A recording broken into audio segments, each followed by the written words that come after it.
Yeah, y'all gonna stop coming in my live talking about this Victor dude, bro. We hooping this year. Y'all gonna see.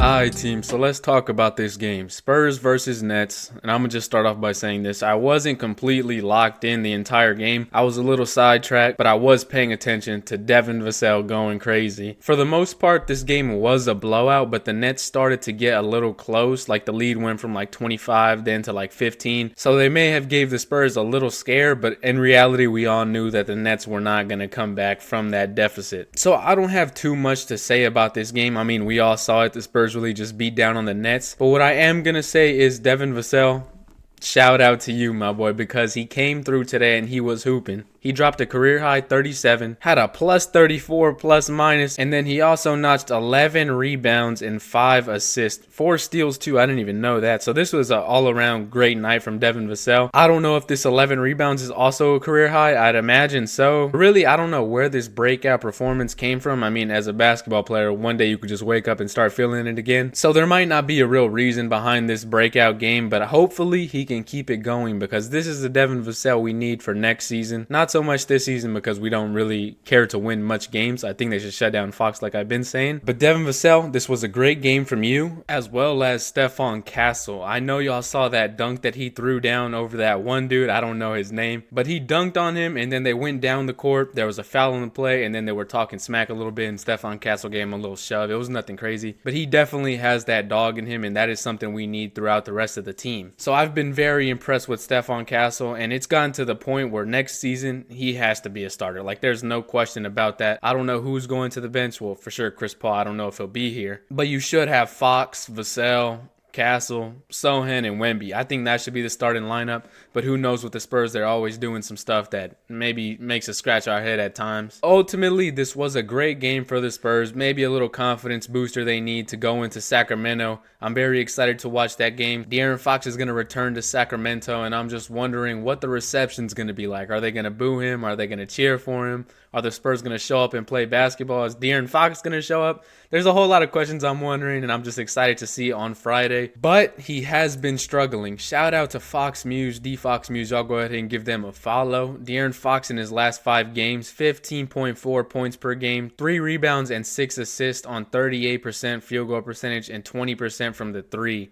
That is pretty nasty. But we talked about this in the last video and said this is expected because of the whole trade situation. He has never been traded before, and so this is a new experience for him. I believe he spent 6 or 7 years in Sacramento originally. So this whole new change of scenery, a whole new system, playing with different players, this is expected. I'm not worried about this at all, and y'all shouldn't be either. But it is going to be interesting to see how he performs on Friday because, you know, these special players have a chip on their shoulder when they go back to play their former team, so that's going to be interesting. Y'all predict his stat line down below in the comments section. I got a smooth 27, 8 assists, and 4 rebounds, and maybe we lose by 4. That's my prediction. Y'all leave y'all's down below in the comment section. But I want to give Devin Vassell his flowers because we have been talking about his slump. And so this game is only right if we give him credit for breaking out and almost dropping 40. 37-point double-double. And at the end of the game, he really wanted that 40 bomb. He was throwing up a couple threes, which I think he missed 2 in the last minute that would have gave him 40. So he was really efficient on this career night. And this is kind of the standard we hold him to. You know, not dropping 37 every night, of course, but being an efficient scorer. And he showed you what we have been asking from him. My biggest thing is hopefully he can stay consistent because he has been pretty inconsistent for the most part. And so it's not these performances that we're looking for, it's just consistency within good performances. But he did show you what he can do, so all we can do is hope that he can string these together. And lastly, let's finish this video with seeing what Devin Vassell has to say after his career night. Let's just get straight into it.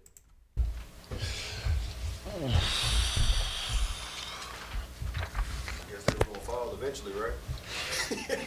He talked about it for sure. It's just a matter of time. Just got to stay confident. I think that's the biggest thing. You know, whenever I start missing shots or whatever, I might get in my own head, and Mitch talks about it, and other people talk about it.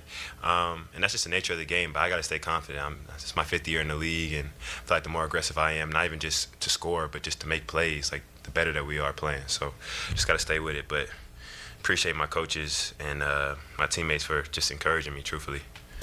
And that's what I like about Devin Vassell. He is self-aware. He does know that sometimes he lacks confidence. And I'm sure the coaching staff tells him, be confident in yourself. Kind of similar to like Lonnie Walker or Derek White whenever they weren't as confident early in their career. I do think that losing Pop kind of hurts Devin Vassell's confidence. You know, playing with the new coach. He was used to playing for Pop his entire career. And so you have these unfortunate incidents as well as him missing the start of the season. He probably didn't get his offseason routine that he's accustomed to. And so this was just a real awkward season for Devin Vassell. And that's why we made a video a couple weeks ago or whenever we did that we are going to give Devin Vassell some time. We need to give him a little bit more time. And this is exactly why I believe that he can return to form and be that player that we want him to be.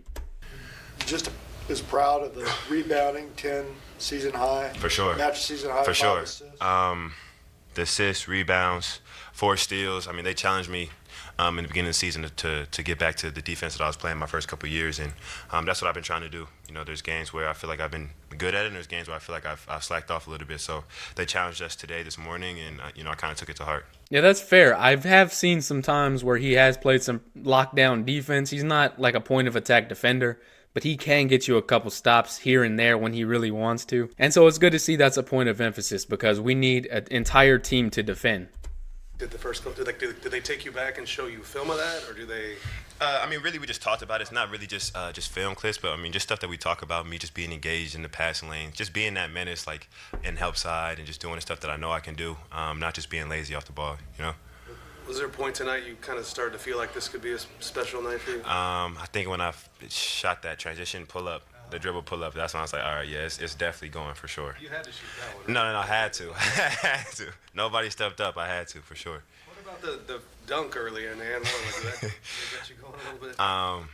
I shout out Steph on that one, man. He gets some good dunks every game, and he always is talking.